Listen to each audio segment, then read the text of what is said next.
আজ প্রথম সকাল মস্কোতে। আর আজকে মস্কোতে এত ঠান্ডা, বাইরে বাইরে বৃষ্টি হচ্ছে, ঠান্ডাও।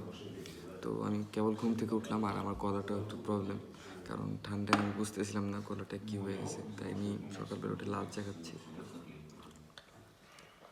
আর আজকে মস্কোতে, আমি যখন মস্কোতে আসি আমি ভাবিনি যে মস্কোতে এখনই উইন্টারের যে এটা শুরু হয়ে গেছে। অ্যাকচুয়ালি 16 ডিগ্রি সেলসিয়াস মনে হয় থাকে, আর মাঝে মাঝে রোদ ওঠে, বাট এখন সত্যপ্রবাহ চলছে আর কি। তো আমি এখন বাইরে যাব চাটা খেয়া। তো বাইরে যে আবহাওয়াটা এত সুন্দর, আর মস্কো হচ্ছে মানে রাশিয়ার যে সৌন্দর্যটা, সেটা আমি মানে কী বলবো, এত সুন্দর যেটা না দেখলে বোঝার নয়। তো আমি বাইরে যাবো, আর এখন আমি আমার যে হোস্টেল, প্রাইভেট হোস্টেল যেটাতে আছি, তো এখান থেকে আমার বাইরে অলরেডি অলমোস্ট অনেক যে মানে এত সুন্দর একটা গাছ, এতগুলো যে গাছের যে আবরণ, সেটা দেখলে মানে অনেক সুন্দর লাগে। আমি এটা আপনাদের বাইরে নিয়ে দেখাচ্ছি।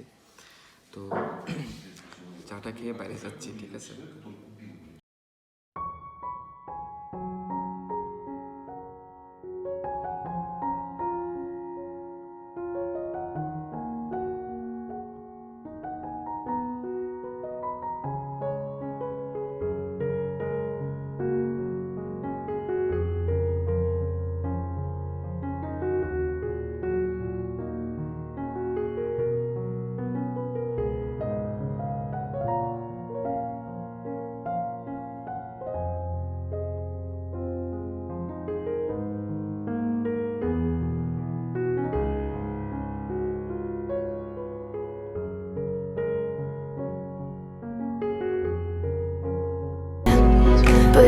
তো বাইরে বের হয়ে গেছি। বাইরে এখন গুড়ি গুড়ি অনেক বৃষ্টি, তো দেখাই যাচ্ছে যে চারদিকে পানি পানি পড়ে গেছে, আমিও ভিজে যাইতেছি। তো এখন যাব হচ্ছে একটু, এখানে একটা সুপার মার্কেট আছে ছোট, কারণ সকালবেলা খালি পেটে চা খাইলে আমার ভালো লাগে না, আমার সাথে কিছু লাগে, বিস্কিট অথবা কেক। তো একটা কেক অথবা বিস্কুট খাইতে যাচ্ছি। আর বাট বৃষ্টি হলেও চারদিকটা আমি অনেক মিস করছিলাম, কারণ দুবাইতে সারাদিন একদিনও আমার বৃষ্টি হয় নাই। যদি দুবাইতে বৃষ্টি হয়ে থাকে, ওইটাকে বলা যায় না যে বৃষ্টি, ওটা হচ্ছে আপনার কি বলে ওটাকে, ধুলো ঝড় যেটাকে বলে, ধুলো ঝড়। আর এদিকে ওয়াও, আমার আজকে অনেক ভালো লাগতেছে, কারণ এদিকে চারদিকে অনেক বৃষ্টি, আর পরিবেশটা অনেক সুন্দর। আমি মনে হয় বাংলাদেশের একটা ফিল পাইতেছিলাম, আর অনেক ভালো লাগতেছে সব কিছু মিলিয়ে। কিন্তু ভিজা দিতেছি, এটাই হইতেছে বড় সমস্যা। সাইডে একটা গাড়ি আছে, সাইড দিয়ে যাও। আমি আপনাদের বাইরের পরিবেশটা দেখাচ্ছি।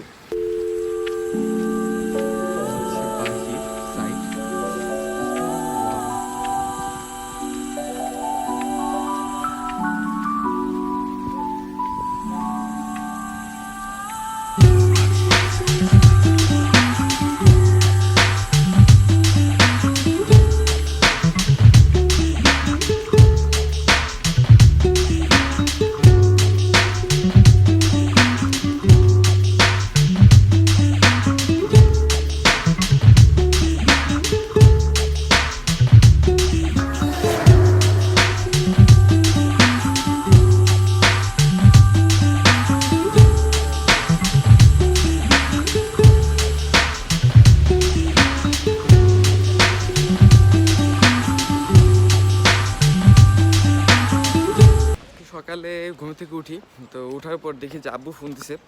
আব্বু ফোন দিয়ে আমাকে বলতেছে যে তুমি যে শীতের কাপড় নিয়ে যাও নেই, তো এখানে কী অবস্থা, কেমন?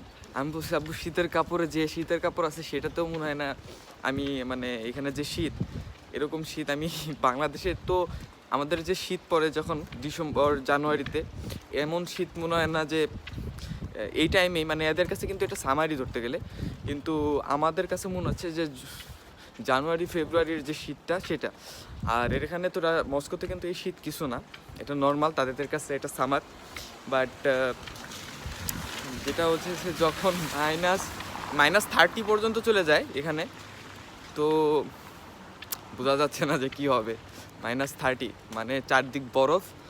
আর আমাকে একটা ফ্রেন্ড বললো আমাকে যে আমি যখন -9-এ আমি আমার জাস্ট গ্লাভসটা খুলে হাতটা বের করে একটা ছবি তোলার জন্য করছি, তখন বলে যে আমার 15 সেকেন্ডের মধ্যে আমার হাত এটা অবশ হয়ে গেছিলো, এরকম অবস্থা। তো একটা কিছু হবে বোঝা যাচ্ছে, যে যখন ঠান্ডা পড়বে তখন যে কী হবে বোঝা যাচ্ছে। তো যাই হোক, সব কিছু মিলে আলহামদুলিল্লাহ ইনশাআল্লাহ নিজেকে ওইভাবে গুছাই নিতে পারবো, দেখা যাক। তো আমি মনে হয় চলে আসছি এখানে, আমাদের গ্রোসারিটা এদিকে হবে। তারপর এটা হচ্ছে মনে হয় সুপার মার্কেট, এটার ভিতরে দেখবো ব্রেকফাস্ট করার মতো কিছু আছে না।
ভালোই লাগছে, ওয়েদারটা আমার সব থেকে বেশি ভালো লাগে, কারণ আমার ছোটোবেলার থেকে বৃষ্টি, তারপর একটু মেঘ আকাশ, এই ওয়েদারটা আমি অনেক অনেক বেশি পছন্দ করি।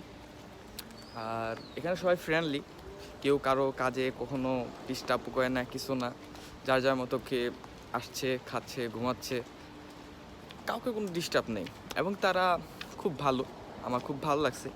আমি এরকম একটাই জায়গায় চেয়েছিলাম যেখানে আমি ফ্রিডমভাবে সব কিছু করতে পারবো, ঘুরতে পারবো, খাইতে পারবো। তো সব কিছু মিলে আলহামদুলিল্লাহ অনেক অনেক ভালো লাগতেছে।